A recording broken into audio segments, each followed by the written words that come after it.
Hello guys, this is your friend and we are back with a new fanfic. Which is what if Naruto inherited Kushina's otherworldly power and gained a harem part 1. And if you enjoy this fanfic then please press the like button and subscribe my channel for more fanfic like this. And now let's start the fanfic. I'll show that boy that heroes really do exist, that hope is a good thing, not a tormentor. Naruto thought as he was all but training himself to exhaustion trying to, well, prove a point you could say. He was in Nami no Kuni and Inari had gone off on his nothing matters especially you tirade to the Konohanin. Needless to say the whiskered blonde was not in a good mood. Sure, after hearing Tazuna he could understand why the kid was cynical, but he hated seeing people act like everyone was in heaven while they alone were in hell. Kid acts like he thinks he's the only one who ever went to bed crying. Brat, come cry to me after you lived my life, then we'll see who deserves to throw a tantrum. He angrily told himself. So now he was practicing what little taijutsu he knew and some tree walking for better chakra control, even if only slightly. But because of this anger at Inari and Gato and his own past in general, he was pretty much just venting out his frustrations than doing any actual productive training. Naruto. Sakura called out to him, making him freeze immediately. Yes, he asked seeing her walk up to him, for once not looking like she wanted to clobber him. How much longer do you plan to be out here? She asked. Naruto looked away at nothing. Until I feel like I'm not going to yell at the kid anymore. Sakura was surprised. Yell. In the entire time she had known the blonde, he had been loud like he didn't understand the concept of volume, but he never really yelled at anyone. He nodded with closed eyes. Yeah, he kinda struck a nerve with me, talking like that, like everyone but him is happy with their lives. Well, he may be wrong, but it's not like he's unjustified in being unhappy. He did lose his father after all. Me, Sasuke-kun, and Kakashi-sensei all know what that feels like. Sakura defended, referencing her late father, the Uchiha massacre, and what she had heard of Hatake Tsukumo from a trusted source. Naruto opened his eyes and they didn't look friendly. They were still blue, but angry. And I lost my father too, Sakura-chan. No you didn't, you never knew yours. Sakura plainly blurted out. Now Naruto was madder. Oh, and I suppose that's supposed to make me feel better. He was being loud again, but now Sakura felt like for once he truly was yelling, not just trying to be heard. I'm supposed to be happy that I never knew my father. Or my mother. Or any of my family. It's better that I've been completely alone since the day I was born. That I've got absolutely nothing to be miserable about, while you all do. Sakura was stunned silent, surprised that Naruto for once wasn't his usual happy-go-lucky idiot self, and for once showed signs of having something to be resentful towards. I thought you liked living on your own. What on earth gave you that idea? He asked. Because you have no parents to tell you what to do. You hate having to follow the rules, so without parents you get to do whatever you want all the time. Sakura explained, not trying to upset him, just explaining what she always thought was the truth. Naruto turned around, not wanting her to see him cry.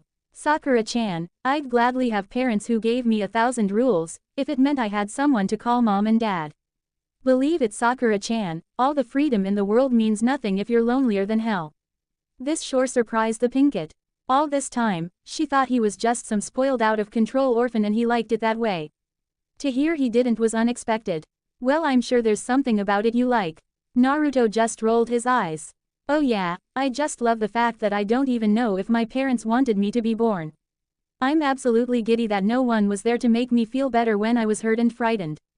It's great that whenever I go home the only company I have is cockroaches. Thank you, Sakura-chan, for pointing out all the blessing that are raining down upon me.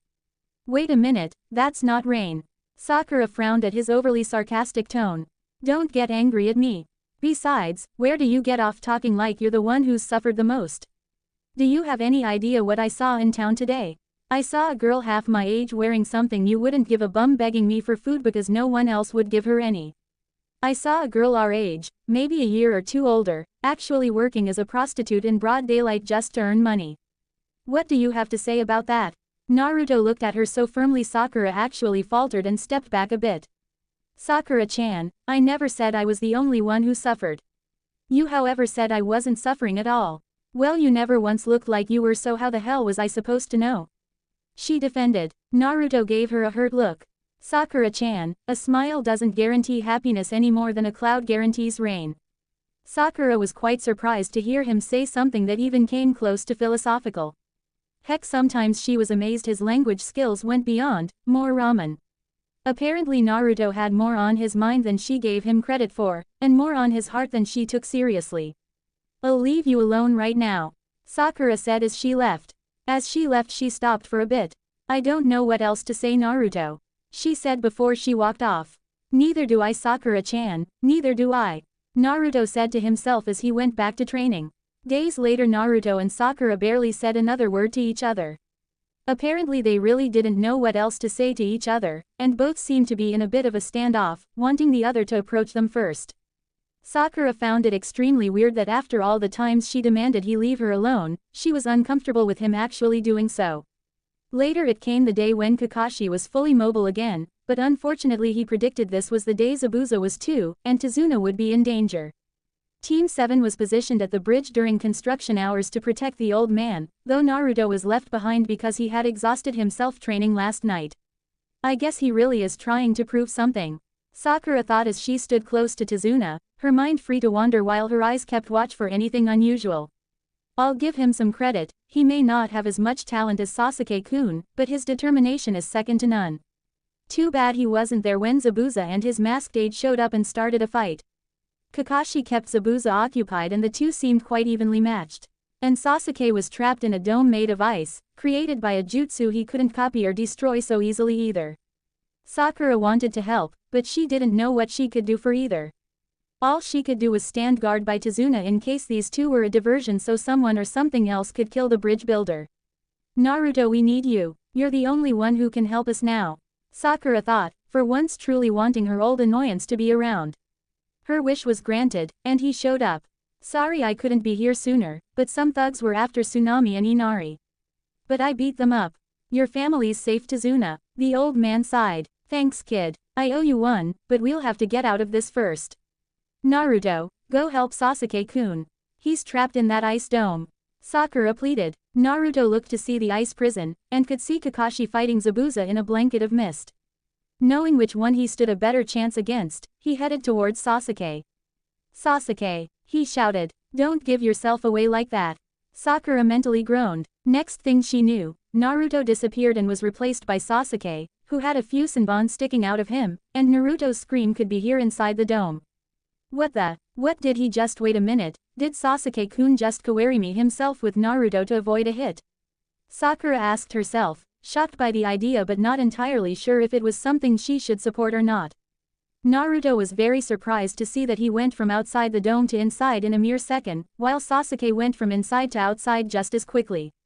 That wasn't the bad part though, the bad part was when hundreds of ice-cold needles embedded themselves in his skin from all directions, making him look like a human pincushion. Pained, he fell to his knees then his side trying not to yell. Luckily Haku was too stunned by this to add a follow-up attack right away, not to mention she felt bad about attacking this boy who had been nice to her in the forest days ago in the first place. Unfortunately she couldn't help him without disobeying Zabuza, and her master came first in all things to her.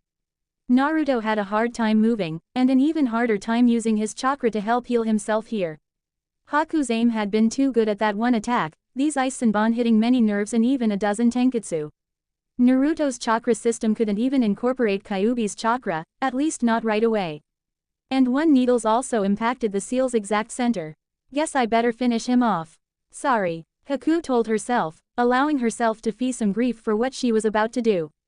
Readying another Senbon attack, this one likely to put him out of his misery, she stopped when Naruto started to glow a silver-white color. Her moment of immobility stopped as soon as it came and she attacked again. Hyoten Thousand Needle Jutsu. The ice needles flew right at him, but when they hit him, they broke and bounced off, sounding like they were hitting metal rather than flesh. At the same time, the ice needles already in Naruto were melting, allowing his body to heal and a touch of red chakra poured out mixing with the silver-white chakra. What on earth is this? Haku asked herself. She wasn't the only one wondering this. Zabuza and Kakashi stopped their own fight when they felt this. Sakura could even see light glowing from inside the dome and Sasuke, who had been hoping to kill Haku from behind while she was distracted eliminating Naruto, stopped to see what was going on. This, whatever this is, it can't be the Kyuubi.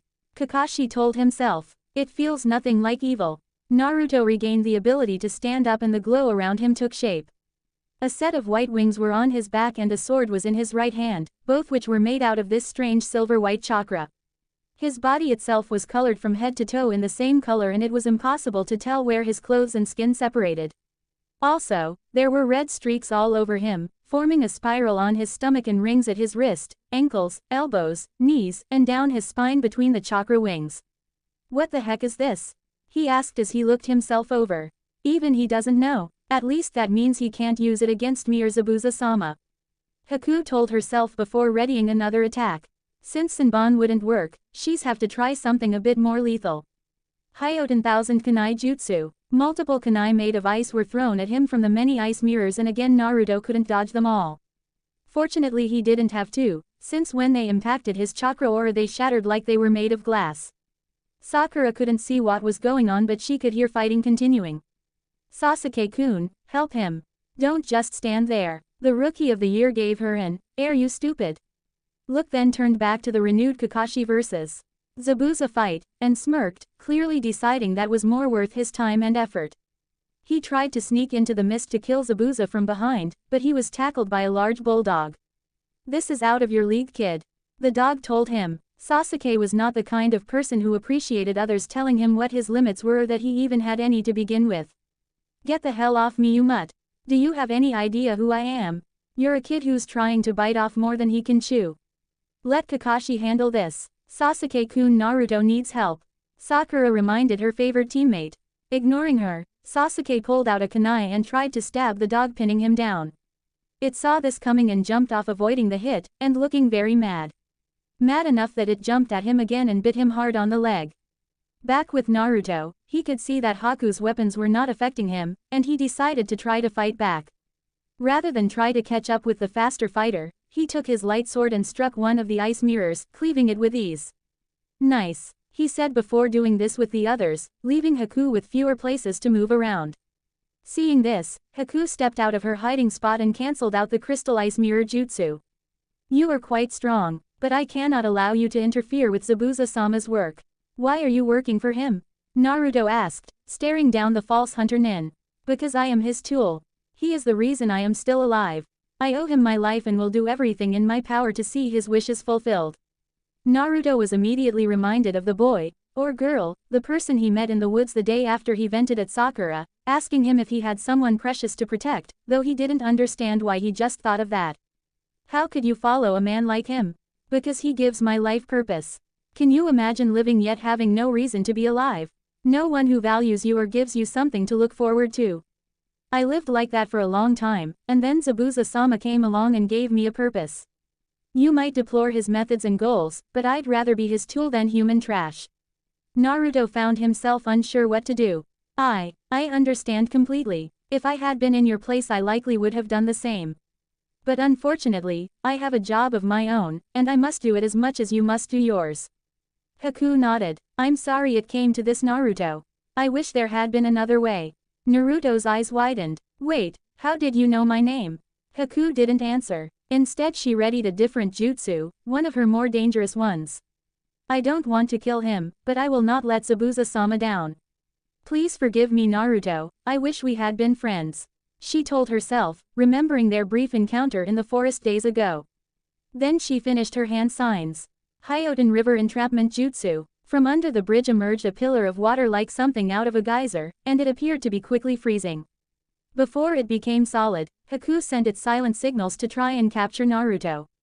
If it succeeded, he would be frozen solid in a situation no non-ninja could survive at all and few ninja could survive for long. Naruto jumped to dodge, and without meaning took to the air with his chakra wings. He was surprised as anyone else and almost fell out of the air. Fortunately his desire to keep avoiding Haku's jutsu gave him the state of mind to keep aloft. It was going well, until... "No," he shouted when he saw it was about to trap Sakura and Tazuna instead. Acting on pure instinct, he swung his chakra sword and the freezing water technique shattered and dissolved in mere seconds. "Whoa," Tazuna muttered. Sakura was more speechless. "Naruto, thank you. Just who are you, Uzumaki Naruto?" Haku asked herself. Where did he get this? Sasuke wondered. Meanwhile, someone else was alerted to this use of power. Is this what I think this is? An old man with one eye asked. It appears so. Someone has the power of a Valkyrie. A woman his age told him. But a living mortal, and a male, how is this possible? A younger maiden adorned in battle armor asked. Someone should go inspect this matter. A man in battle armor stated. But who? The one-eyed man asked. I think I know who. The maiden said. This boy is named Uzumaki. We have a Valkyrie named that too. Send her. The connection should make learning from the boy easier. It's worth a shot, the armored man claimed. The one-eyed man nodded. Very well. Freya, send Kushina Uzumaki to Earth to learn about this boy. Frigg, please ask the Norns if they can tell us anything as well. Yes, Lord Odin, the two women told him before departing, hoping to find answers to this strange development. Naruto still wasn't sure what he was doing here, but he was certain he had the advantage here now. Turning to Haku, he held his sword up. You still want to fight? It doesn't matter what I want. Zabuza-sama needs me to fight and I will fight for him until I am of no use anymore. The ice user answer. I don't want to do this. Naruto said as he turned the materialized sword. You are strong, but I cannot simply let you kill me as long as I have some use to Zabuza-sama. Haku said before readied herself to create another crystal ice mirror jutsu, hoping this time it could withstand his power long enough for her to find a weak spot on him. Anticipating this, Naruto swung his sword at his enemy, not wanting to kill her but wound her and make her stop this. He knew that as a ninja he was expected to kill, but he hadn't yet done that and a large part of him was hoping to delay doing so. Mostly out of fear that it would make him the monster so many were fond of labeling him as. The light sword missed Haku's shoulder but cut into her hair and broke the edge of her mask, nicking her left cheek a bit enough to make her bleed. The crack spread across the mask and then it broke off completely, exposing Haku's face to Naruto. The whiskered blonde silently gasped when he saw the fake Hunter Nin's face and stepped back. You're. Haku smiled gently and nodded. Yes, I'm Haku. I'm sorry. I had hoped we could have avoided any fighting, but it wasn't meant to be. Why didn't you kill me when you had the perfect opportunity? Naruto asked. If you really were just Zabuza's tool, you would have eliminated the threat before I had a chance to do anything. But you didn't, you made a personal choice to let me live. And that proves you're not a tool, you're a person, damn it, and you can make your own choices. Even here, Haku showed no change in her expression, but internally she was affected by his words. She did have a choice in killing Naruto or not that day she met him in the woods. At the time she rationalized her inaction as the wiser of two choices, saying he might have reacted sooner than she could attack and his death would have alerted his team all that soon and made things difficult for Zabuza. But on some level of her mind, she had spared him because she herself didn't want him dead yet. She just didn't realize it until now. Even so, I don't have a choice here. I must kill you. Naruto put down his sword. I don't believe that. There is always a choice, and I'll prove it to you. I sure hope this works. He thought as he closed his eyes and willed whatever he was doing to stop as if he was using regular chakra. In no time, the white glow faded and everything with it disappeared. Naruto was normal again. Haku was confused. What are you doing? Giving you back the ability to choose. Attack, or don't attack. Free shot. Your choice. Not mine, not Zabuza's, yours. What will you do? Naruto said before spreading his arms, just standing there making himself a target. Sakura could see him do this and was as astonished as Haku was. Naruto, what in Kami-sama's name are you thinking? I'm taking a leap of faith, and saving someone from themselves. He told his teammate without turning around to face her. Haku found herself having an unexpected yet very hindering dilemma. Her initial thought was to rush forward and cut Naruto's throat, but her body refused to respond. This has to be a trick. No one would do this unless they were suicidal or had a trick that requires the opponent to strike first. That must be what it is. And yet she saw no anticipation in his eyes and his hands were kept apart to make hand signs for jutsu impossible. But as she looked closer, she saw a sense of calm in his eyes instead of anything else. Either he's accepted his fate with serenity, or he believes I don't have the courage to do anything to him. Well, are you going to kill him or not? Sasuke shouted, and even Sakura could tell he was actually talking to Haku, not Naruto. Sasuke-kun, how can you say that? And why aren't you helping him? Like I'd waste my time helping the Dobi. I'm just watching to see what his power can do. If he wants to throw his life away like this, so what? It's not like anyone really wants him alive in the first place. Sasuke replied. Sakura was disgusted to see his apathy towards their teammate, but it wasn't just his words that got to her. Is that how I come across about Naruto? I feel like I'm looking at myself. Haku ignored all the side banter, trying to make herself do something. She did start a short set of one-handed hand signs and an ice kunai formed in her hand. She then lunged at Naruto and brought up her weapon, aiming for his neck. As she moved, he did nothing. She moved fast and true, and the kunai got right next to his skin. And then it just stopped. Haku just stood there, her body and arm trembling as she held the weapon close but not close enough to him. All he felt was a chill, no damage or pain. He didn't back away, he didn't move her arm from him, he didn't even breathe harder or sweat hard. Haku saw this, and despite this completely free shot she'd never get again in a million years, her body refused to cooperate. Her hand dropped the kunai which broke on the bridgestone and she collapsed on her knees, tears flooding down her cheeks. I can't do it, I can't kill someone like this. I'm not a murderer. Zabuza-sama, I failed you. Her weeping overcame her voice.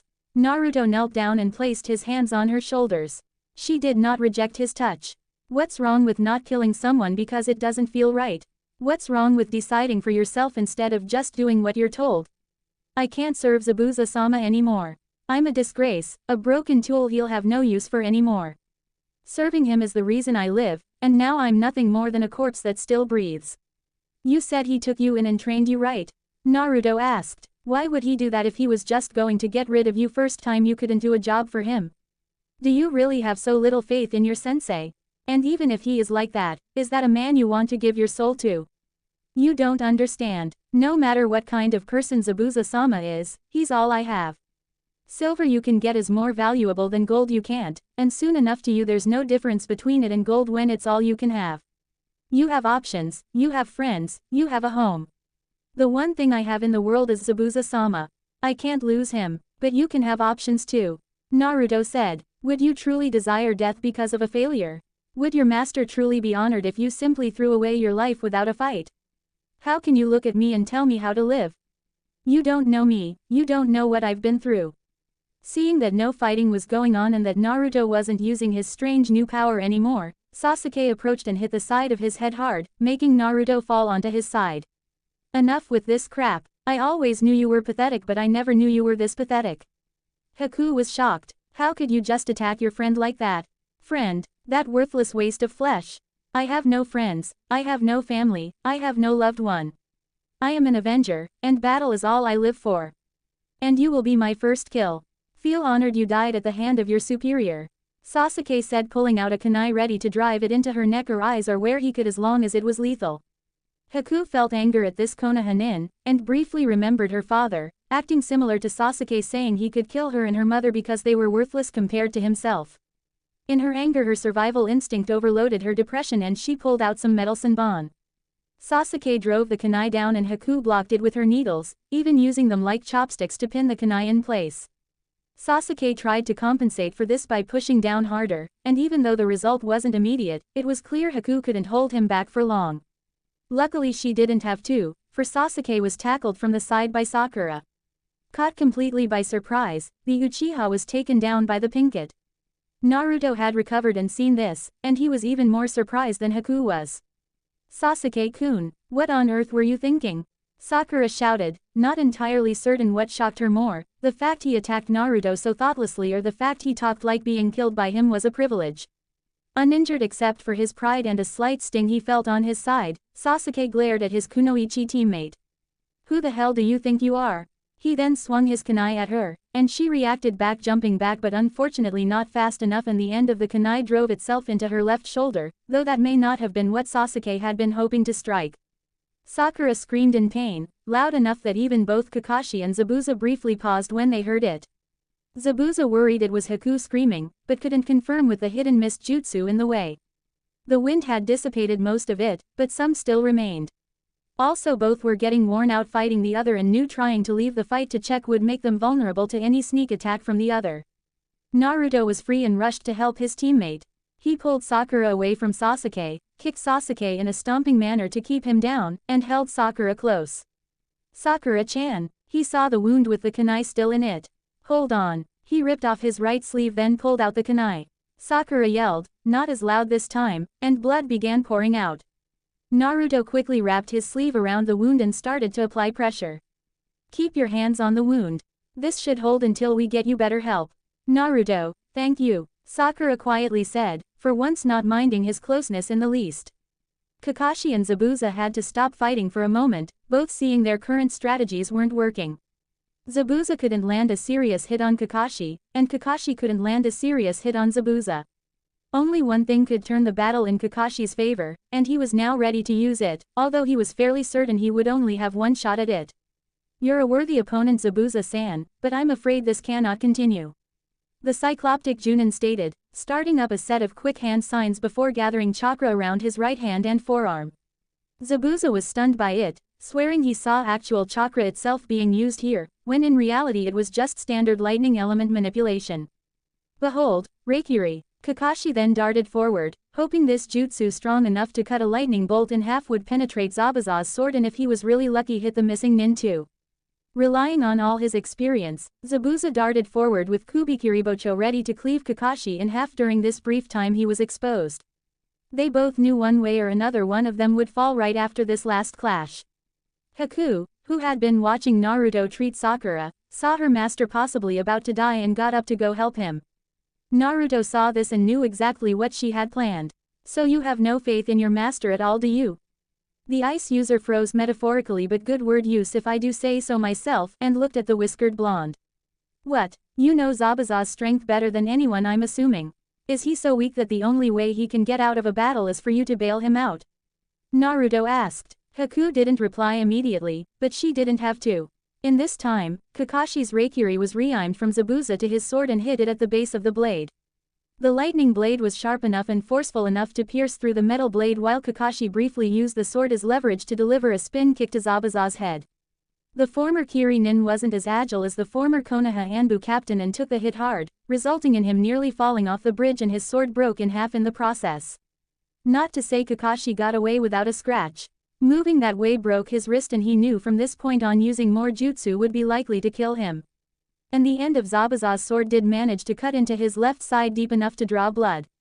Kubikiribocho had already tried using that blood to repair the damage it got from the Reikiri, but it didn't happen fast enough. Anyway, Kakashi was on his knees panting and clutching his left side while Zabuza was flat on the ground with his right arm broken from the impact. Zabuza-sama, Haku shouted then dashed towards him. I should have moved sooner, then maybe he wouldn't be hurt. That boy distracted me, like he knew what I would have done. She knelt down beside him. Zabuza-sama, he laughed snidely and coughed up blood at the same time. Calm down Haku, I've lived through worse. I should have been faster. I should have taken the hit for you. Haku wept, but stopped when she felt a light hit on top of her head. Not a painful one, just a tap to get her attention. And here I thought you got over those suicidal tendencies. I keep telling you you're no good to me dead. You can live without me. I can't live without you. Haku countered. Before Zabuza could reply, a sinister laugh could be heard. How disappointing, and here I thought you were supposed to be a demon. Zabuza immediately recognized the voice, and with the mist now gone could clearly see Gato standing at the end of the uncompleted bridge, with several armed goons behind him. Gato, why are you here? Zabuza asked, not liking the look of this. You failed Zabuza, so change of plans. The short businessman answered. Actually, that's not exactly accurate. I never did intend on paying you for your work, I just now have a legitimate excuse for it. Hiring ninja is expensive and they may turn against their employer, especially fugitive ones, so I only hire the ones I can dispose of. Smart and cost-effective, wouldn't you say? All three members of Team 7 were surprised to hear this. Up until now, the idea that the employer could be an enemy too had never crossed any of their minds. Who was this monster? Naruto asked himself. Zabuza made himself stand up with his one good arm. Kakashi, now that I have no reason to attack the old man, I have no reason to fight you anymore. Tazuna heard this and immediately breathed a sigh of relief. Kakashi struggled back to his feet too. You're right, so what do we do now? Isn't it obvious? Get rid of the midget. Naruto shouted. Midget, Gato repeated, infuriated. Yeah, midget, I mean, people call me short but I'm still young. So what's your excuse? Naruto yelled at the corrupt tycoon. Get him, Gato ordered as his men charged. Zabuza immediately grabbed what remained of Kubikiribocho with his left hand and stood in front of the goons, making them pause. Kid's got the right idea, and I don't know about the others, but I intend to turn the guy who tried to stiff me into a stiff. With what? That broken knife? A random goon asked. A broken blade can still cut, especially when it's my blade. Zabuza warned before charging forward. Haku could only stand back and watch, knowing she was not suited to taking on a crowd this size. The Konoha watched in stunned awe as Zabuza moved with the speed and reflexes that could only come from experience, savagery, and fearlessness. His broken Kubikiribocho made excellent use of the blood it drew, using the iron in the blood to rebuild itself little by little from the base of the blade. And while the Konoha couldn't understand how the sword was doing it, they did see the fact it was repairing itself the more it was used. In less than a minute, all of Gato's goons were dead, some still on the bridge and some fallen off it, and only Zabuza was still standing.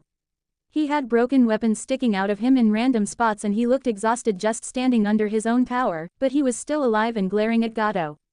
At that moment, the citizens of Wave led by Inari showed up with whatever they could find as a weapon. They were shocked by the bloodbath remains they encountered, but seeing Gato made them too angry to focus on anything else. Gato, leave our country at once and never return. Several citizens shouted out, no longer sounding afraid of him. Instead, Gato was the one who was quivering. Can't we work something out? Yes, you die and we don't. Sound fair, Zabuza said, coughing up more blood. By now his facial bandages were torn off so he wouldn't risk choking on his own blood.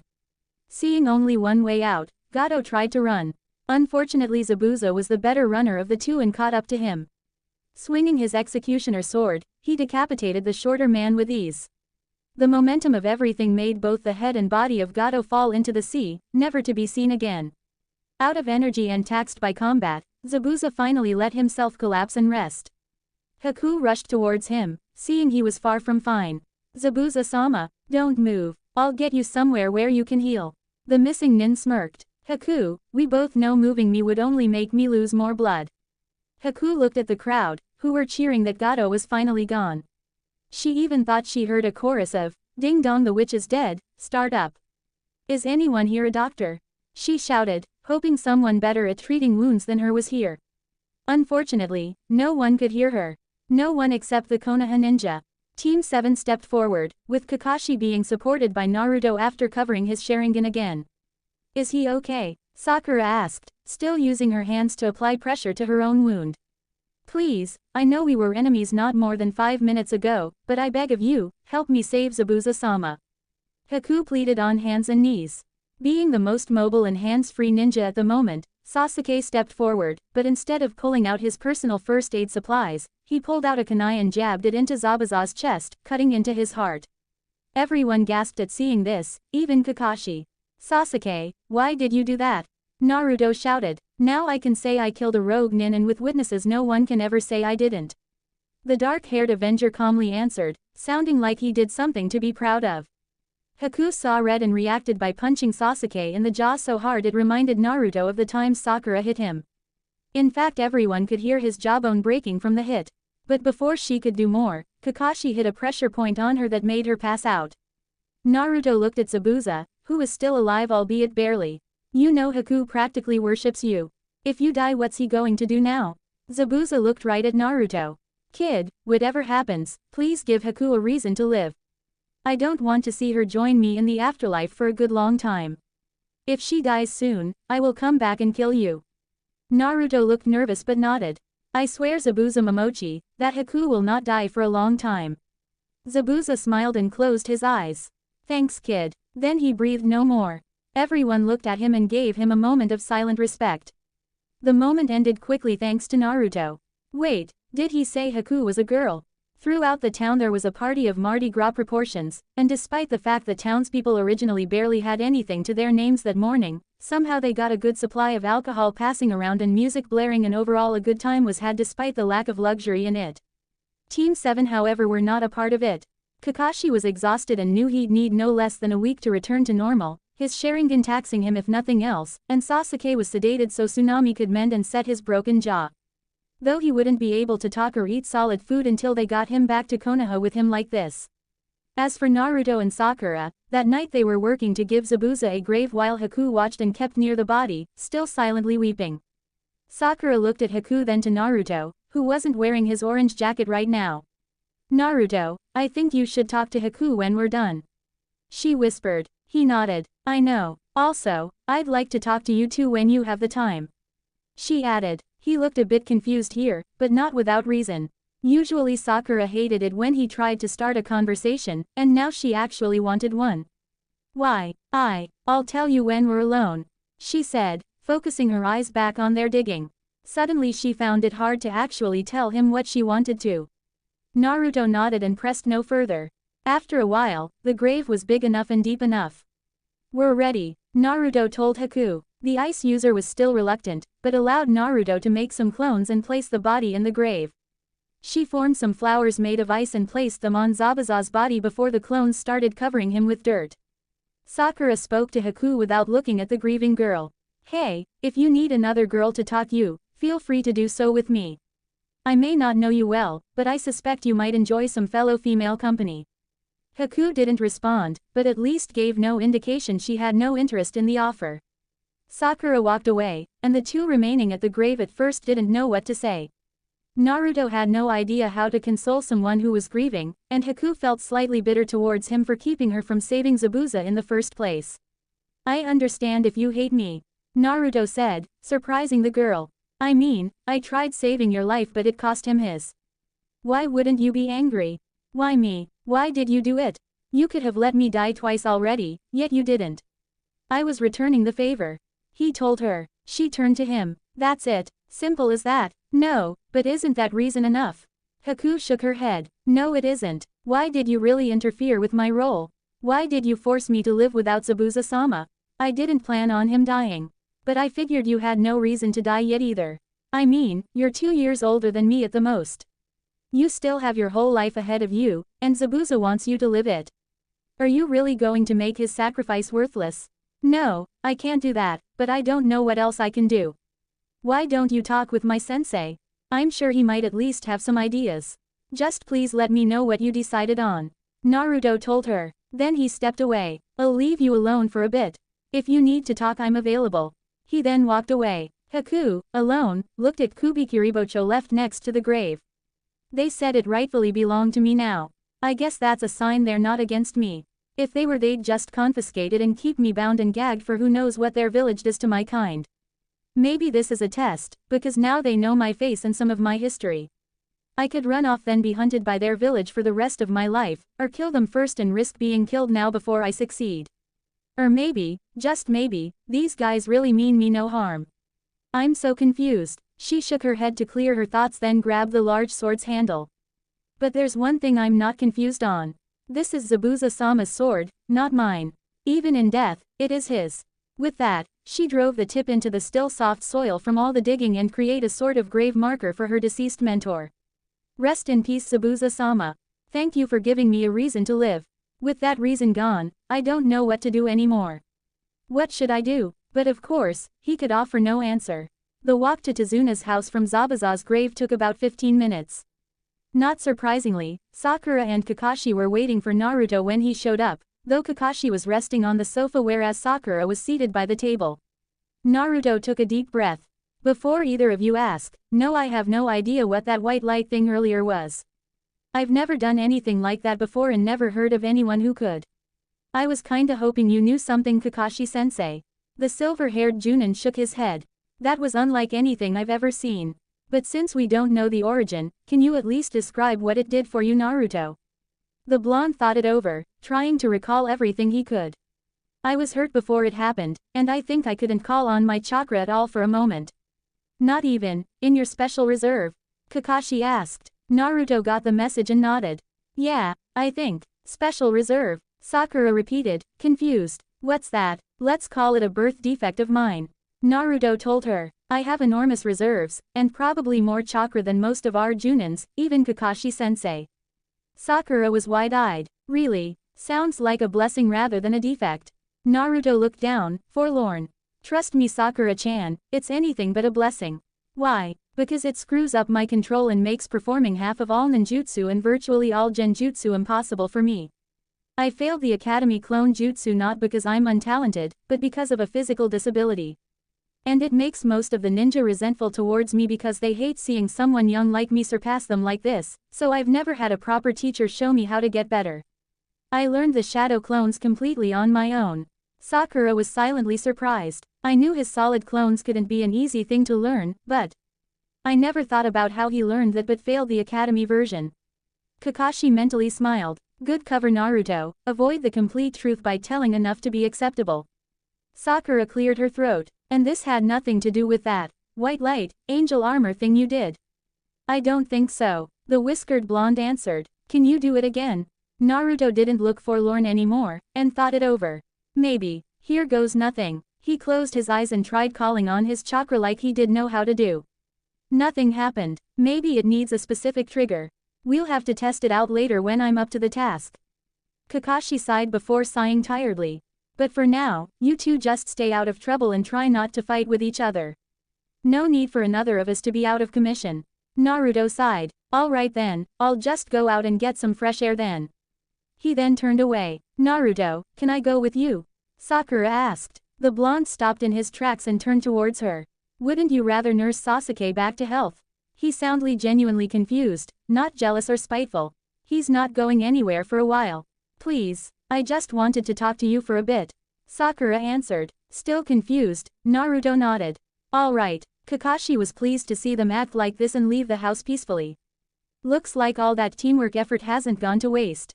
And now I have some peace and quiet. Naruto and Sakura were walking away from the house in Zabuza's grave.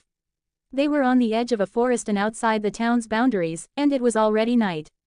But as ninja, neither were afraid of anything happening to them. Sakura-chan, if this is about me hurting Sasuke, I'm sorry. I was just trying to do my job.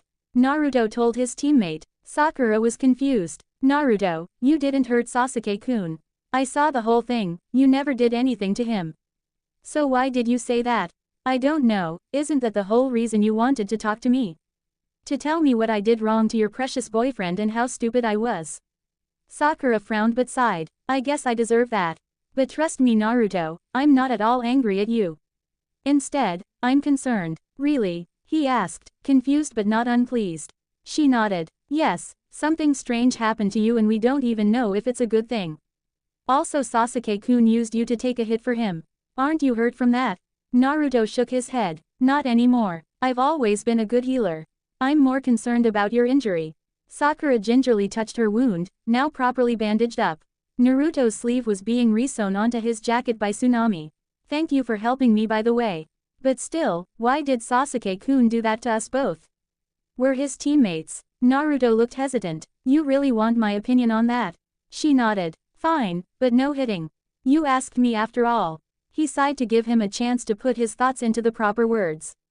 Personally I think he was pissed that he wasn't kicking Haku's like it was nothing. He was struggling just to stay even with her and he hates thinking he can't win. I mean, come on Sakura-chan, I know you love the guy and all, but even you have to admit Sasuke does have a bit of an ego on him. Sakura was about to deny this, but once she opened her mouth no words would come out. She then closed her mouth and eyes and nodded. Yeah, he does, I admit that. But I always thought it was justified. I mean, he was Rookie of the Year after all. Naruto sighed wearily. Sakura-chan, that only mattered back in school. This is the real world. Did you think Zabuza or Haku cared he was the best in our class? Hell, remember how Zabuza became a genin by killing everyone else in his class? If Sasuke had been in the same class as Zabuza, do you think Zabuza would have spared him? Sakura gasped in horror at the thought.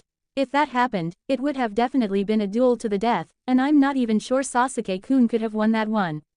Naruto looked away from the pinkett towards the horizon, almost as if he couldn't look her in the eyes for what he was about to say. Sakura-chan, I know Sasuke is a hotshot in Konoha.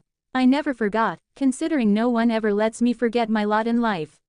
But what you and he forgot is outside Konoha he's just another genin to the rest of the world.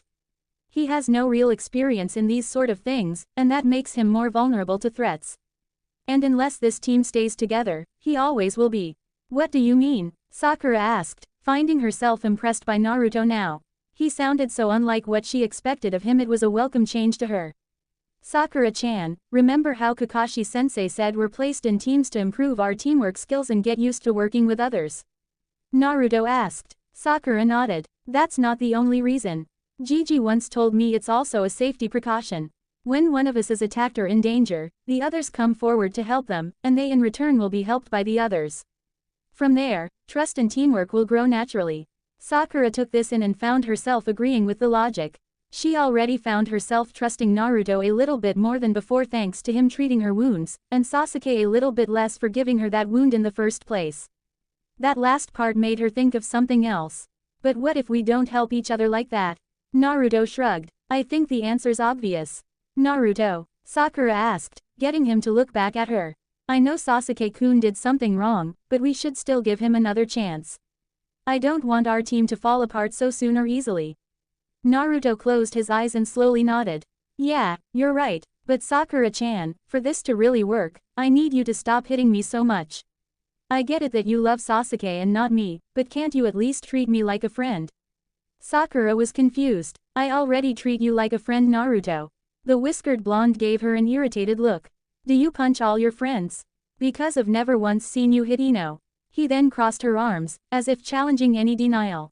The pinkett didn't know how to react, but looked quite upset and hung her head. I'm sorry, Naruto. I thought it was okay since my mother told me it was okay to hit you. You're right that I never did hit Ino Pig before. She then turned her back to Naruto. I doubt you'll forgive me, but I truly am sorry. I forgive you, Sakura-chan, but why the change of heart? Naruto asked, looking at her. He still cared very much for her and was curious as to why she suddenly apologized.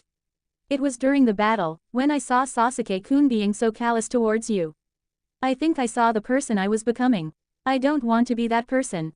Sakura turned around with tears starting to form in her eyes. How can you forgive me so easily? I've done nothing worth forgiving and you forgive me as if I've done nothing wrong. Why? Because I like you, Sakura-chan. I don't want to hold a grudge against you. He answered. Sakura felt her heart ache at what she felt was undeserved admiration for herself. But why do you like me? Why don't you hate me instead? Because, you're similar to me. He told her, surprising her. You were picked on a lot when you were a kid like I was. No one wanted to be your friend, everyone made fun of you, and everyone said you had no future as a ninja. I was in the same position, then I saw you made friends with Ino and I thought if you could do that maybe I could make friends too. But, why we're so persistent? If I had been you I would have stopped the first time someone hit me. She asked. Naruto sighed. I already lost my chance to be friends with the other girl who was being bullied thanks to her family. I didn't want to lose any chance to be friends with you. Other girl? Sakura asked herself. The only other person I can remember being picked on back then was. She mentally gasped. Hinata. Naruto tried to be friends with Hinata first but her family stopped him. This doesn't make sense. She cleared her throat. Naruto, do you remember who that girl was? He shook his head. No, I was beaten up pretty good that day and got a concussion from it. All I can remember is that it happened, but I can't remember anything about who was involved except that the girl had dark hair. When I woke up in the hospital, I was given a note by a masked dark-haired man that said if I came anywhere near that girl again they'd gut me like a fish and even the Hokage couldn't stop them. Sakura was so horrified at hearing that she actually tasted bile. Why would someone make such a threat to you when you were just a kid? What kind of monster says that to a child? They weren't the only ones. If I told you half the threats I've received you wouldn't sleep tonight. But, why do they threaten you like this? Your pranks can't be that bad. Sakura countered, looking for something rational here. It's not because of my pranks. He answered simply, turning away. It's never been because of my pranks. Then why? Sakura pleaded, desperate to know. Naruto took a moment to reply. Why don't you ask your mother why she wanted you to hit me all those times first? Sakura could see him lightly quivering. Is he crying? Or trying not to cry? Acting without realizing what she was doing, she hugged him from behind, feeling him tense up upon contact. Naruto, I promise I will be a real friend to you from now on. I won't hit you again, even if mom says otherwise. I may even take you up on your date offer before we go back to Konoha. He put his hand on hers. Sakura-chan, don't pity me like that. You still want to date Sasuke after all. I'll decide who I want to date, Naruto. And if I have to choose between the boy who stabbed me and the boy who helped me, I'll go with the second one. The pinkett told her teammate. It's the least I can do to be a real friend. Thanks, Sakura-chan. That means a lot to me. Neither team did anything that night since they had no idea what they even could do, so they went back to Tazuna's house. Haku chose to stay a bit longer, having no idea where to go from here. She slept in the same room as Sakura, but the two barely had anything to say to each other. Naruto slept on the couch in the living room, wanting to give Kakashi some quiet and some space away from Sasuke, who still was in a bad mood from the battle. He slept comfortably, but a knock at the door woke him right up. Who'd show up this early? He asked as he rubbed his eyes and stretched, then opened the door. Yes. It took a moment for his eyes to focus from the sleep in the morning light, but he saw two adult women about Tsunami's age in front of him. Both had long hair flowing to their hips, but one was scarlet and the other was golden. The redhead had violet eyes and wore a purple housewife dress, and the blonde had red eyes and wore a royal blue tunic dress. Uzumaki, the blonde woman asked. Is your name Uzumaki? The blonde woman repeated. Naruto reflexively tensed. Yes. Why? Both women smiled. I've got something for you. The blonde added. What? Naruto asked, curious. Your mother. The redhead answered. Me. Naruto looked at these women in front of him, particularly the one who claimed to be his mother, and did something that once again demonstrated his reputation as unpredictable was deserved. Nice try. He then closed the door. On the outside, the two women were quite shocked. They weren't entirely sure what to expect, but this certainly wasn't it. On the inside, Naruto clenched his eyes, teeth, and fists. I will not go through this again. I will not. Since the door wasn't locked, the blonde woman opened it. That was rather rude, you know. He gave her an angry look. Get lost. This wasn't funny when I was a kid and it's not funny now.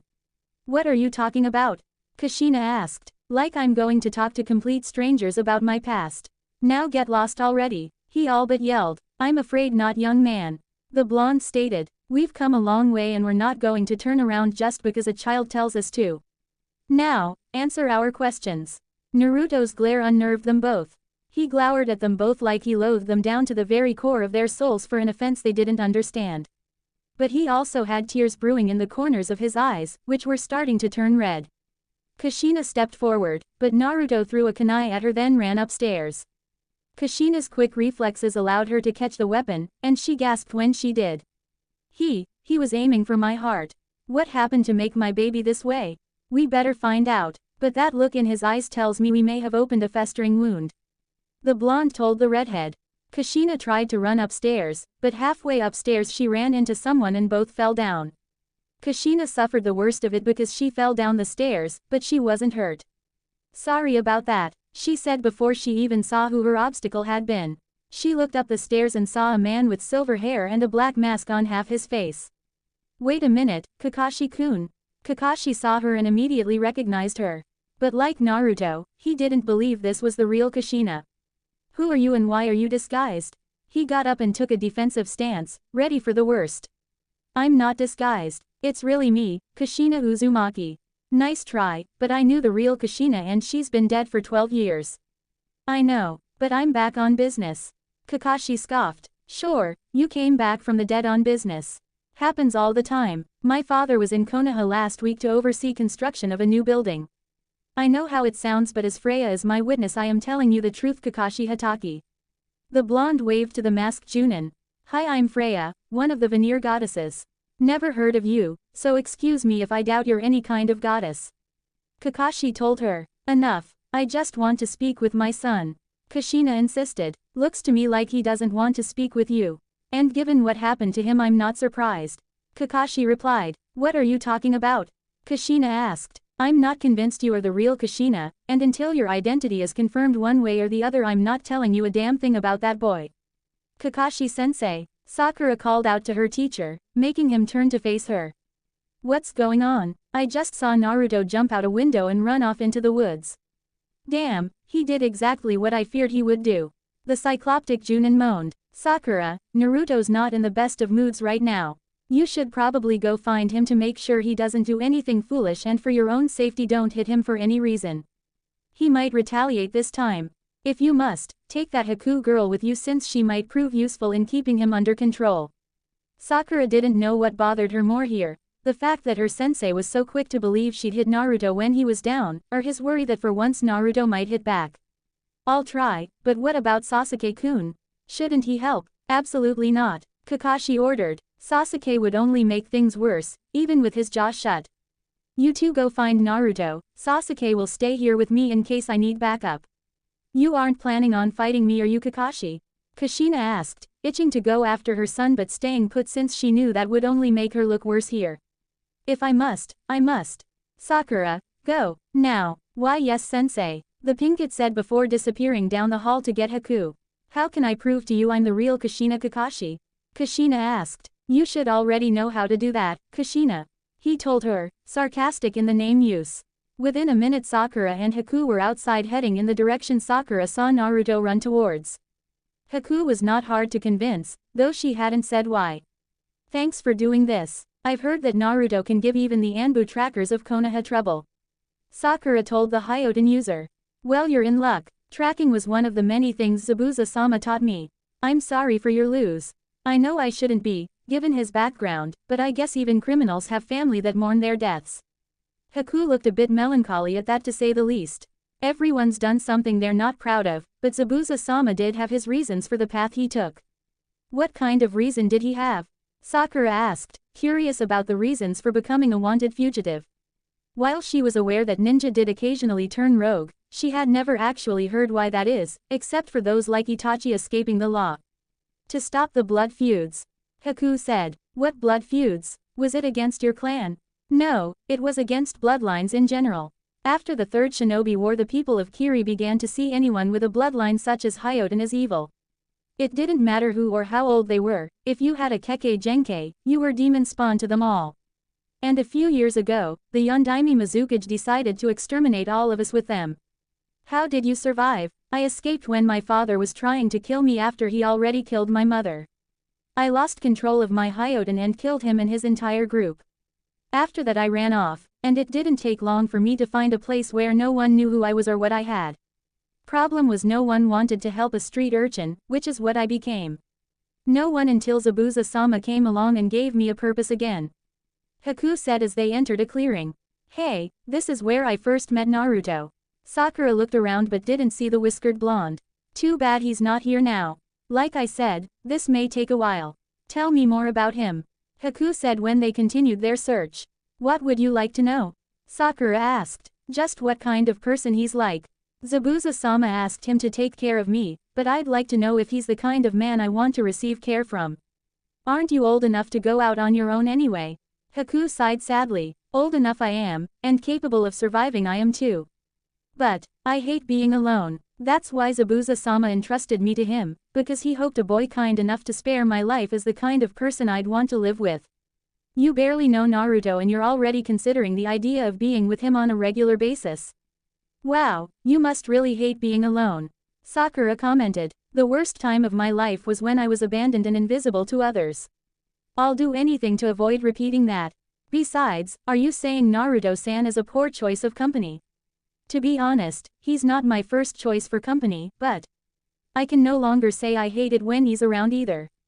Sakura admitted. Haku arched an eyebrow, but she came to a stop and crouched down. His footprints disappear here. He probably took to the trees from this point. Finding him just became harder but not impossible. I just hope he doesn't get himself hurt. Sakura said. So tell me what you mean by, no longer. Haku asked. Oh that, well, it's a long story. I've got time and we're not searching solo. So start talking. What are your thoughts on Naruto? Haku asked Sakura. I'm still not sure what to think about him. He was the doby of the class, and mom always said to keep away from him since he's a bad influence. Sakura answered the Hyoten user.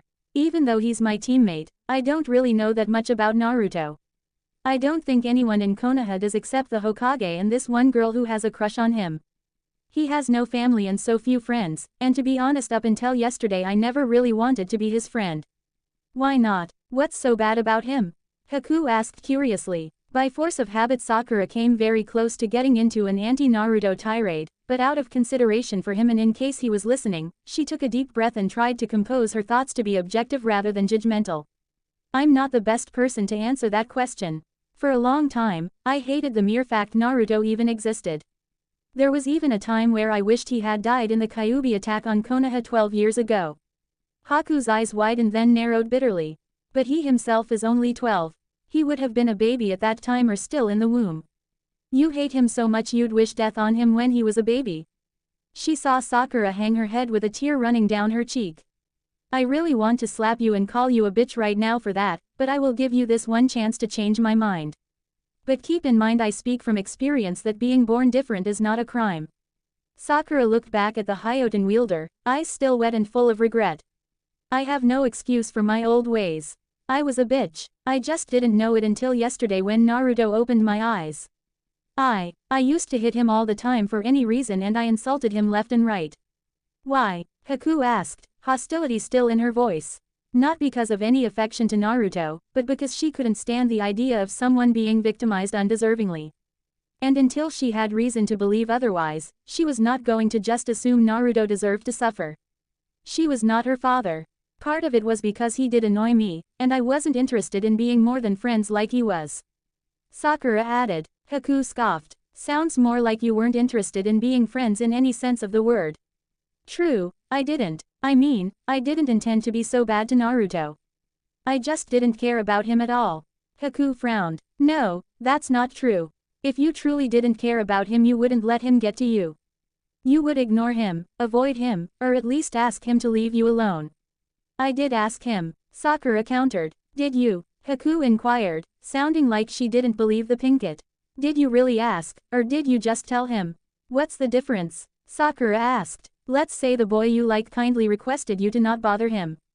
Would you do it? Haku asked. Sakura slowly nodded. And if he just looked at you and said, get lost, would you do that so easily? Haku added. Sakura looked down again. She knew from experience what her answer was. Sasuke had already done just that, but did she heed his words? Obviously not. Sasuke had ignored her left and right and on occasion told her directly to not be around him, but she left him alone no more than Naruto left her alone. No, I didn't, so I guess I have no right to criticize Naruto for doing the same thing I myself have done. Oh well, we really shouldn't keep standing here when we should be looking for him. But before we go, just tell me 3 things about him you like. Haku told her. This one simple request would forever affect Sakura in ways she couldn't possibly predict right then and there. At that moment, all the pinkett wanted was to not walk away the bad guy and have this girl who was clearly stronger than her have a legitimate reason to hurt her. Haku clearly wanted to be friends with Naruto, and anyone who came across as his enemy would likely earn her discord. He's caring enough to not hold grudges, though I don't understand why. He's never boring to be around, even if he is annoying. And, now Sakura looked and sounded like she was struggling. I know I can trust him. Haku took this in, looking at Sakura in a way that made the younger Kunoichi felt she was being evaluated for her answers. Fine, thank you. Now let's go find him and you can see for yourself what else you think you know about him. What do you mean? Sakura asked, but Haku already got into the trees, requiring Sakura to follow the former Kiri resident and repeat the question. It sounds to me like you don't really know Naruto as well as you thought you do. The fact you struggled to give me 3 examples of his qualities and 2 of them came with commentary tells me you don't know him even if you know of him. Maybe you should spend more time trying to know him as a person instead of as just a teammate. After that Sakura said nothing, but Haku's words had quite an effect on her. Naruto, do I even know you at all? Hours went by and neither Kunoichi could find the whiskered blonde. They checked the woods, they checked the town, they even checked the shore, still nothing. It was as if Naruto vanished off the face of Wave Country. How can Naruto hide so well? Sakura asked herself. I mean, it should not be this hard to find a blonde boy wearing an orange jacket. The pinkett and her brunette partner had to stop and sit on a bench for a moment. Haku wheezed. I'll give him this, he's the best hider I've ever encountered. Forget that Where's Waldo guy, he couldn't hold a candle to Naruto. It's amazing. I mean, Naruto always wanted to be noticed back in Konoha and in the academy. I don't remember him ever being unnoticeable on purpose. It ever occurred to me that he might be good at hiding when he put his mind to it. But what could set him off so badly he'd want to be this alone? Haku asked. It had to be those women Kakashi-sensei was facing in the house. Somehow they did something that really hurt Naruto. I take it you don't know who they are. Sakura shook her head. Never seen them before. You don't have to wonder much longer. A woman told them, and both girls were surprised to see the 2 aforementioned women before them, with Kakashi alongside them. Kakashi-sensei, do you know who they are? Sakura asked. The masked Junin nodded. Yes. It took some convincing, and a good use of Kushina's chakra chains tying me up. He added silently to himself, but I know who she really is. This is Kushina Uzumaki, my sensei's wife, and Naruto's mother. Mother, Sakura and Haku asked. I know you both have a ton of questions for me and I will get to them when I can, but for now my top priority is finding my son. Your questions will be answered after that and no sooner. Both girls looked a bit stubborn, but they nodded. Thing is we have no idea and we've checked everywhere we can. Then obviously he'd hiding somewhere you can't check. The blonde woman next to Kushina answered. Name's Freya by the way, no relation to Naruto but Kushina's a good friend of mine. And if Naruto is what we think he is then that's something I must see for myself. What do you think he is? Kakashi asked. Does it have something to do with that white armor of his? Sakura asked. We'll answer everything when we find him. I dislike having to repeat myself. Freya told them. I'm sorry, what was that? Haku asked, cleaning her ear for a moment. I said I dislike having to. Freya started, but stopped when she saw Haku's playful grin. Nice try girl, most people wouldn't try that with me. Haku-san, I suggest you not bother this nice lady here. She's above your level. Kakashi told the Hyoten user. Haku was smart enough to not press the issue, so instead she asked a different question. How do you plan to find him when we can't? The way he found him here. We trace his power, Freya answered. Like a sensor? Sakura asked. Sort of. My son's power has a specific feel to it so in a chakra sense he stands out like a sore thumb with an infection on a giant hand. That's how we find him. Kushina told her. Freya closed her eyes and it looked like a light wind was blowing around her, but no one felt any themselves. Then the wind faded and she opened her eyes. I found him. Where is he? Sakura and Haku immediately asked, standing right up quite quickly. In one of the only places two teenage girls would never think to look for someone. A cemetery. A cemetery, Sakura repeated. Why would he be in a cemetery? Who goes to a grave looking for a living person? Haku commented, seeing the reasoning. Well, what are we doing still here? Let's go already, Kushina said impatiently. Kakashi chuckled. Nice to see that hasn't changed about you. Naruto woke up close to midnight, not aware he had been returned to Tezuna's house. The first thing he noticed was that he was laying on something soft, not the branch of a tree, and he felt no form of breeze. Remaining silent, he let his eyes adjust to the darkness and saw he was back into the house of the bridge builder. How did I get back here? He quietly asked. All of a sudden there was a click sound and a lamp had been turned on. Naruto turned that way by reflex and let his eyes readjust to the light. When he could see, he saw Kakashi sitting in a chair right next to the lamp and the desk it was on. Glad to see you didn't wait until daylight to wake up. The Junin told his student. Did you bring me back, sensei? Technically, no, but I was there when you were brought back. Then, who did it? Naruto asked, not understanding the phrasing. Naruto, I have something to tell you, but first I need you to promise me two things. Kakashi said, ignoring the question. Like what? First, promise me no yelling. There are people here trying to sleep and it wouldn't be very nice to disrupt that. Second, please answer any and all questions I have to give you first, since there apparently are things I need to learn from you as well. Naruto blinked in confusion. You need me to teach you something? No, just inform me of a situation I have no knowledge of. I want to help you, but to do that I need to know what got under your skin and why. Can you promise me this? Naruto frowned. What's there to say? That woman. Naruto, can you promise me the things I requested? Kakashi pressed. The whiskered blonde looked very hesitant. Fine, I'll shut up and answer your damn questions. This subject really hit a sore spot with him. Kakashi thought. Naruto, I only really have one question for you.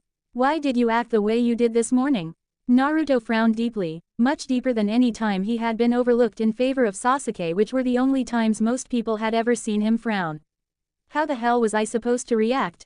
A strange woman shows up pretending to be my mother and I'm not allowed to be pissed off. Yeah right, how do you know she's pretending? Kakashi asked. Of course she is, Kakashi-sensei. My mother is fucking dead. And even if she was somehow still alive she obviously hates me and wants not a damn thing to do with me. And how do you know that? Kakashi asked again. Don't give me that, Kakashi-sensei. It's been 12 years. 12 years. Naruto stressed, coming very close to screaming despite his promise. If I mattered to her even a little she would have given me some kind of sign about it. 12 years and I got jack squat. If my mother isn't dead, she might as well be dead as far as I'm concerned.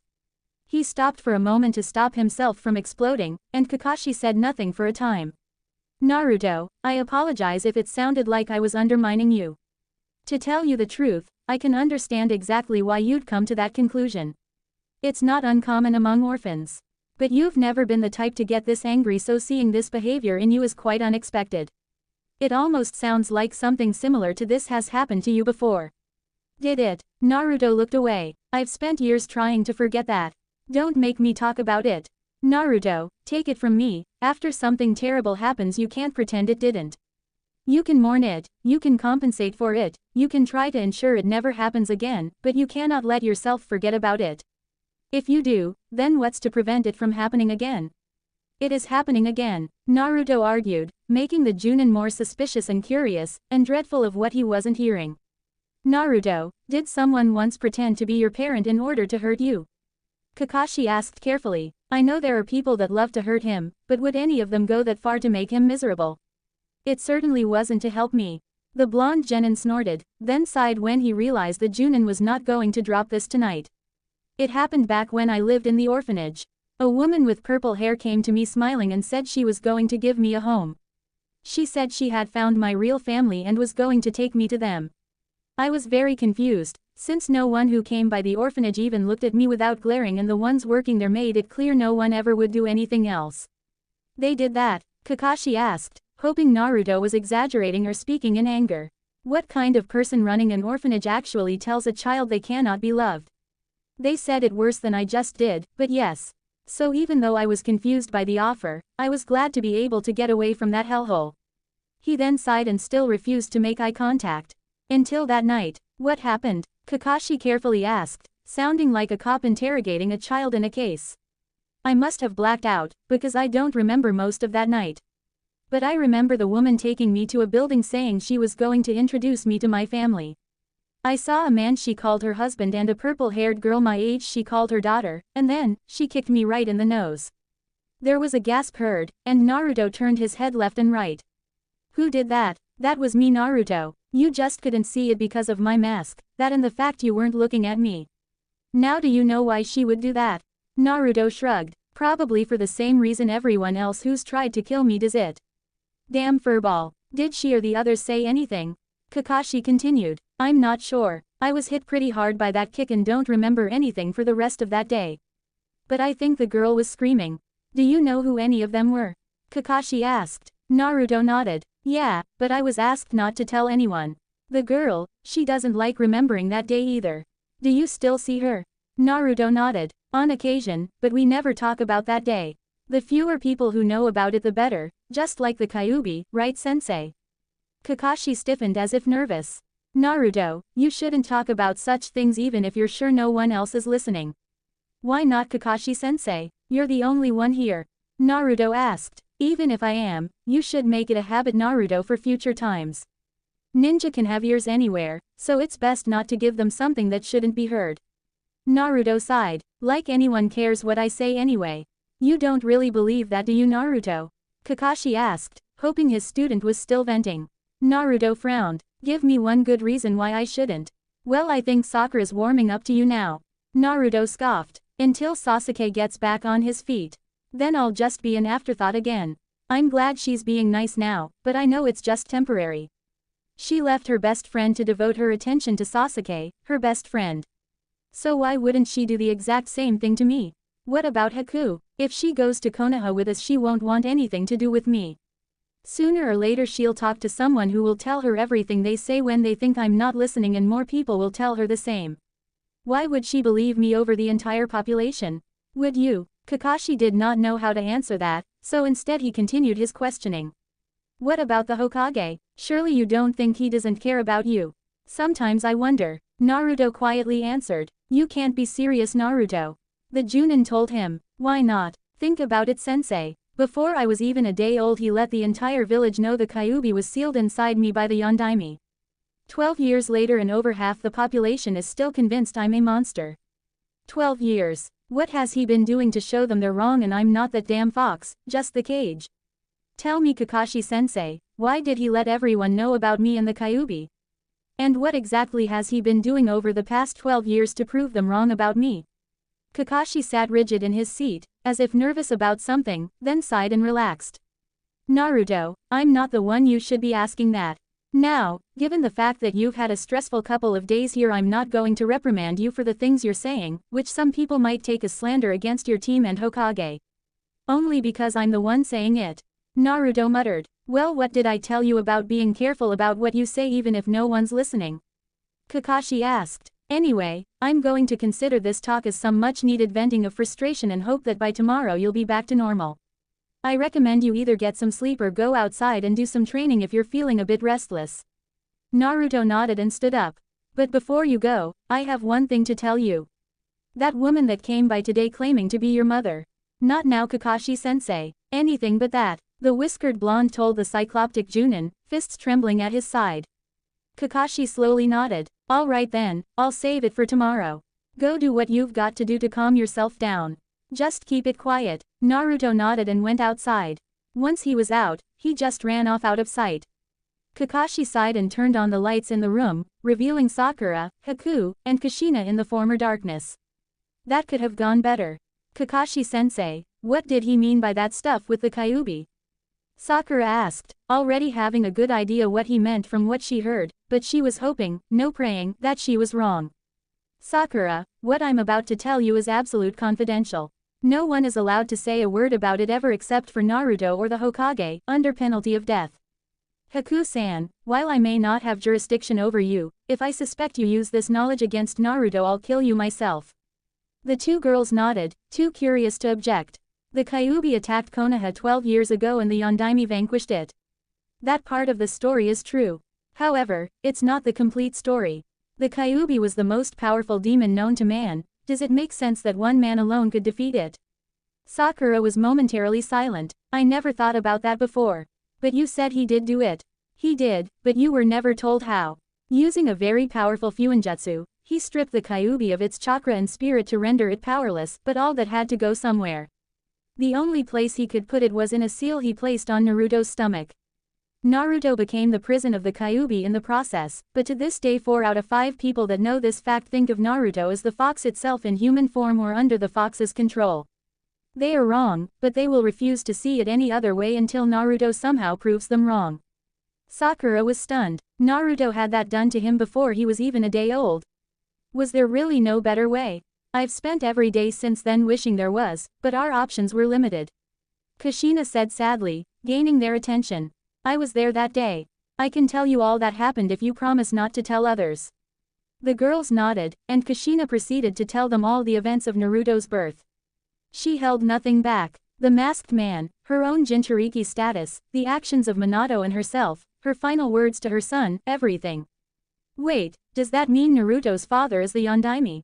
Sakura asked. Kushina nodded. Yes, he is. Next time you see my husband you try to see the resemblance. But why would you do such a thing to your own son? Sakura asked. Kushina frowned. It wasn't like I wanted to. We planned to reseal Kyuubi inside myself, but the battle took a turn for the worst and neither of us were going to survive. At that point, the only thing we could do was seal him inside Naruto, since only an Uzumaki could successfully handle the burden and use of Kyuubi's chakra. Anyone else would have suffered irreparable damage to their chakra systems at best. Hate me if you must, but we were out of options. Wait, you said neither of you were going to survive. So how did you? Haku asked, noticing a hole in her story. Kushina stopped frowning and now looked forlorn. I didn't, but you had to, otherwise you wouldn't be here right now. Haku countered. Kushina shook her head. I didn't, I died. Then, you were somehow resuscitated. No, then what are you? Some kind of ghost? Haku asked, not understanding her. You could say that. Hakuya and Sakura had wide eyes, and on impulse Haku grabbed Kushina's outfit, feeling solid material. You're no ghost. You're solid. I'm not a true ghost, but I'm not alive. I'm a Valkyrie, a dead warrior spirit that serves the gods for when they need to go to war. I've never heard of such things. Haku stated. You'll find the truth about the world and the afterlife is barely what you've been led to believe it is. Wait, you're dead right?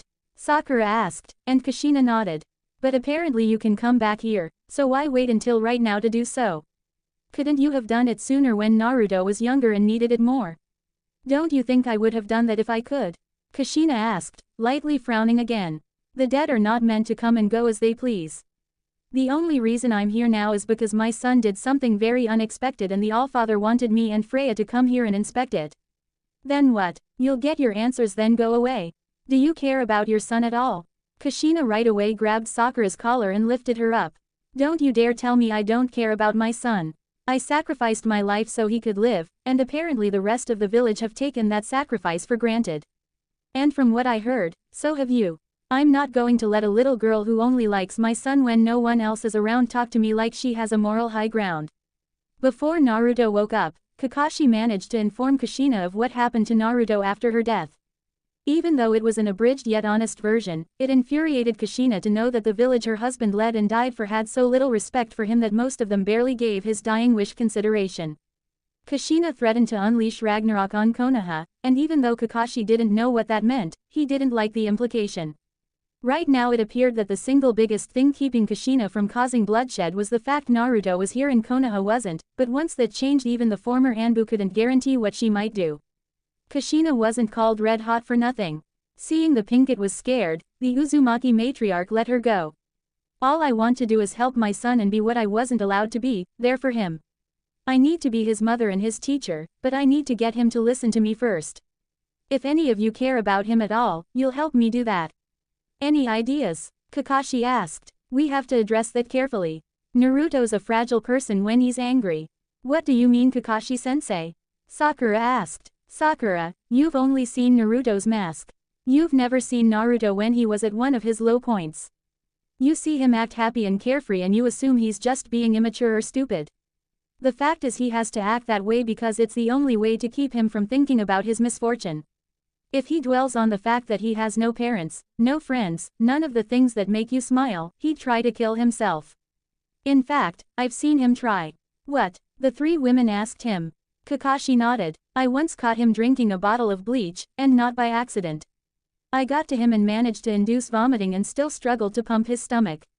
He was passed out, and I ended up taking him to the hospital. From what I heard, his first words upon regaining consciousness were, "Why won't I die?" Sakura, Haku, and Kushina gasped, and all three shed a tear for him, Kushina crying the most. Naruto's not like Sasuke Sakura. He doesn't sulk in his pain, he ignores it because when he does sulk that is what he does. He looks for a way to just end it. Or at least he did. He's tried other ways to kill himself but none worked. The only way he hasn't tried is letting people in Konoha kill him themselves, and that's because he won't give them that satisfaction. Nothing he's done has worked, like the Kyuubi won't let him die. So Naruto is basically forced to live through a nightmare. He smiles and acts like nothing's wrong because it's the only way to make his life tolerable. Can you imagine living a life where every day people tell you they wish you were dead? And so few people tell you they're happy to see you. Odds are even you'd consider killing yourself too. I know that feeling, Haku mentioned. Sakura looked between Haku and Kakashi and even glanced at Kushina for a moment, during which she didn't say a word. Then suddenly, she ran out of the room and into the nearest bathroom. What's wrong with her? Haku asked. Kakashi could hear the sound of retching. I think she understands the gravity of the situation. Naruto was back in the clearing where he first met Haku, there only because it was the only place he could think to go right now. At the moment he was fighting with his clones in what couldn't at all be considered a spar. A more accurate description was just beating the crap out of someone. Naruto was just so angry and emotional he had to get it out of his system. He was good at suppressing his negative emotions, but this was one of those times where he just couldn't anymore and had to vent. With nothing else to vent on, he created a bunch of clones and they all proceeded to just hit each other senseless. Physical pain was better to experience than emotional pain since it faded quicker in his eyes. After 2 minutes, all clones were gone and Naruto was on the ground panting and sore, and still angry. So he created more clones and started it all over again. This time it only lasted 1 minute and Naruto was starting to bleed, but he still wasn't satisfied. I like a battle as much as the next veneer, but this is just self-abuse. Freya noted as she stepped out of the foliage. Kushina requested she wait outside Tezuna's house and observe Naruto if the boy left the house for any reason. Naruto saw her and was in no mood for interacting with anyone right now. Get lost. My, few men have the balls to talk to me like that. I like you boy, but I need to see what you can do. Want me to tell you what you really are? I know what I am. An unwanted, unloved, nobody. You've got self-worth issues. I'm going to have to work on that. Not good to have a Valkyrie that hates themselves. A what? Naruto asked, not understanding her. That's what you are, son of Kushina Uzumaki. You are a Valkyrie, a living and male Valkyrie too, something that until yesterday never existed. But if you cooperate and listen to me, you could become quite possibly the most powerful mortal in the realm of Midgard.